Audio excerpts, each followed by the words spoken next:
All right, welcome to another Brainjo Bite.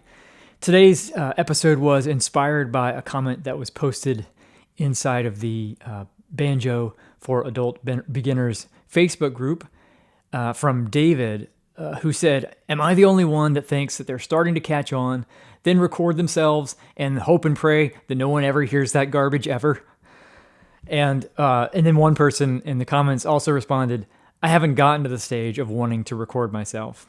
And I'm sure many of you out there can relate to David's comment of, the experience of recording yourself maybe one of the first times, listening back and being horrified. And I wanted to discuss it because recording yourself is such an important tool. I want to ensure that people are using it to their advantage and to give you strategies on how you can make the most of it, while also not allowing it to be a source of discouragement. So why record in the first place? We live in an amazing time when it comes to learning music, thanks to the technological developments over the past couple of decades. And one of those developments has been in recording technology. Every smartphone is capable of making recordings, and there are really no limits to the amount of recordings you can make. And recording offers really priceless feedback.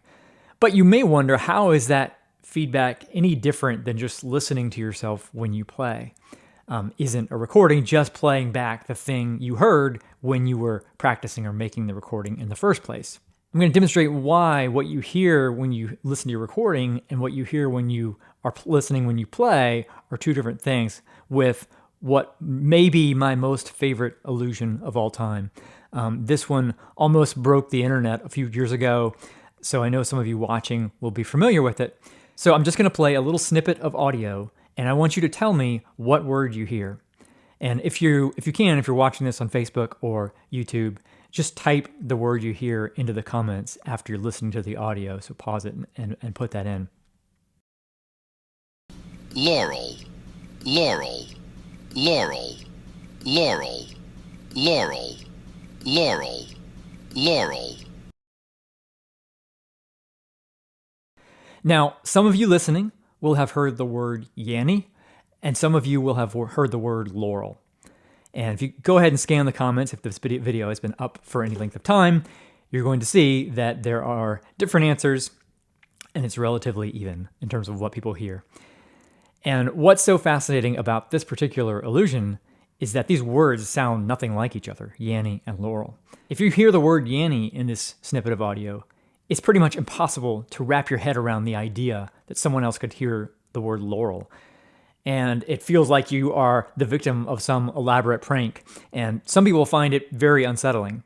Now, sensory or perceptual illusions have been a really important tool for understanding the brain, how it processes information, as they provide a window into how the brain processes different kinds of sensory information.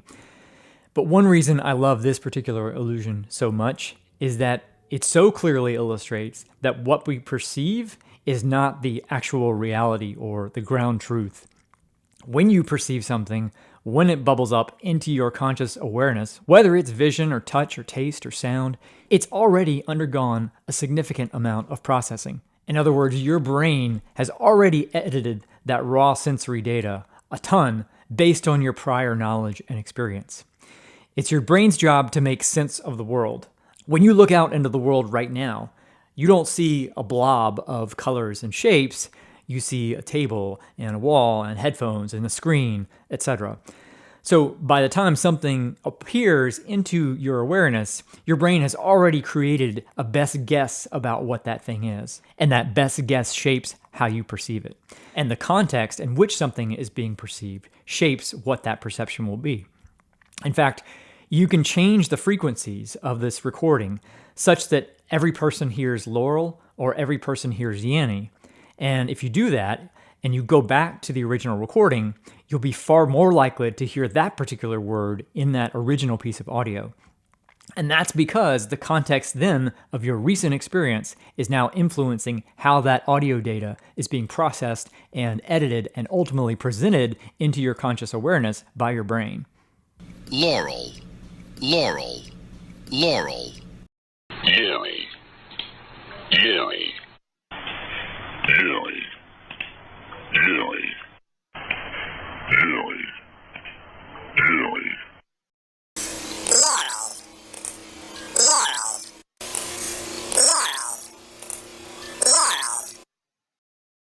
laurel, laurel, laurel, laurel, laurel, laurel.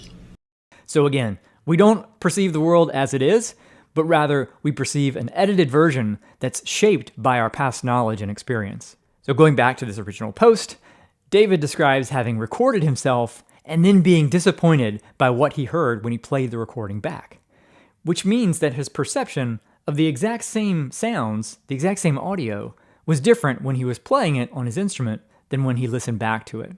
Same input going into his ears, totally different perceptual experience.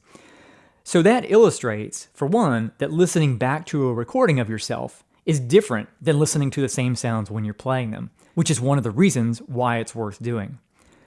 So why is it that listening to a recording of ourselves is oftentimes worse, perceived as worse, than listening when we're playing our instrument? Now, this is mainly speculation, but there are a few likely reasons that I can think of. First, when you're listening as you're playing your instrument, what your brain presents into your auditory mental space may be something somewhere between the desired version and the actual version you're playing. Meaning, when we're playing something on our instrument, we have a target version in our mind, right? That's how we know what to play, unless we're just randomly hitting notes. So our brain may be altering what we hear to bring it closer to that target version in our mind, meaning it may be editing what's coming in to make it sound closer to the thing that we're trying to sound like. There may even be personality differences that contribute to this particular effect. So if you're optimistic, you may be more inclined to hear it better. Pessimistic, not so much. Another reason why is that you may just not be able to focus on all of the details and the sound that you're hearing while you're also focusing on playing your instrument at the same time. And when you're listening back, you can focus all of your attention on that audio. This is probably especially true in the beginning, where the act of playing your instrument is receiving more of your attentional resources.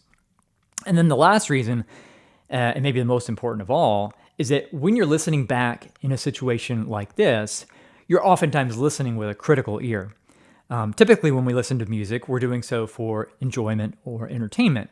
But in this case, listening back to ourselves, we're judging what we're hearing critically in hopes of learning something about our playing, especially if we're using it for learning purposes. So we're listening intently for our mistakes, and not surprisingly, they jump out at us, literally.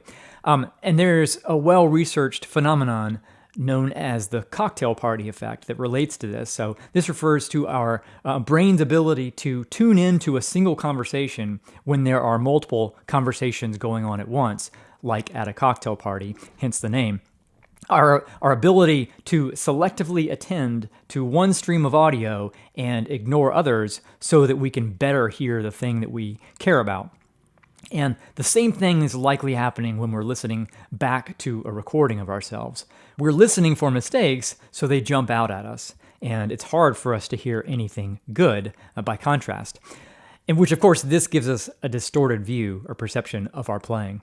This is much like how many people have something about their own physical appearance that they don't like, which stands out to them when they look in the mirror or look at a picture of themselves, but doesn't stand out nearly in the same way to others that see them. Similar thing also happens with the sound of our own name. You can hear the sound of your own name much better than you can hear other words. The sound of your name will jump out if you hear it uttered by someone else in your vicinity. Now, here's another phenomenon I've also experienced, which is a part of why I think this concept of selective attention leads to this distorted perception of recordings of ourselves. So on occasions, I've listened to a recording of myself and not realized that it was me. And some of these instances were time where I was still relatively a beginner playing banjo. But I know at the time when I made those recordings, I didn't particularly like them. I wasn't crazy about them.